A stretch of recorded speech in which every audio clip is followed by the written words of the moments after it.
10,000 whites descended upon Black Tulsa. Opening fire? Opening fire. There was a block-by-block battle throughout the black community. They would force the occupants of a house out. If people resisted, they were murdered on the spot. The homes were looted, and then they were set fire to. Did the white authorities do anything to try to prevent this or control it? They don't. They spend most of their time arresting blacks and disarming blacks, preventing them from defending their homes and businesses, taking them to these internment centers around town. Sounds like a precursor of ethnic cleansing. Absolutely. Kenny Booker's father hid his wife and 5 children in the attic just before armed whites came to the front door. We could hear him from the attic talking to him, said, "Nigga, do you have a gun?" I think he said no. And he said, "Don't set my house on fire, please." He didn't tell him why, but after he left, not long after he left, to set it on fire, and we had to scramble down in a hurry. And his sister, 6 years old, she said, "Is the world on fire, Kenny?" I said, "I don't know, but we're in trouble, deep trouble." The trouble came from the air, too. Investigators say some of the fires you see in this rare footage of the riot were caused by whites dropping explosives from World War I vintage planes flying over Greenwood. The flames destroyed almost every home and business in Greenwood, 35 square blocks in all. We didn't have no home. Everything was burned. All over there where we live, just burned down to the ground.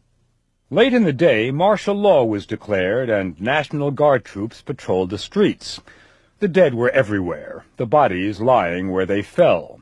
Photographers turned some of their grisly pictures into souvenir postcards. Most of the dead were buried quickly in unmarked graves around town, but some apparently were laid to rest here in Tulsa's Oaklawn Cemetery in this anonymous section reserved for paupers. There were no funerals. The authorities outlawed funerals. There were no coffins, no headstones, no records of the burials.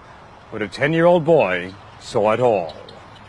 Clyde Eddy walked by the cemetery with a friend, saw some men digging and some big wooden crates. And we went in, naturally, and walked up to the first one and raised the lid up. There were 3 bodies of black men in it, just thrown in there. And we went over to another crate, a larger crate, and raised the lid on it. And there was 4 bodies in this one. And there was, let's see, there's either 4 or 5 more boxes scattered around. And about that time, one of the men saw us, and he run us out.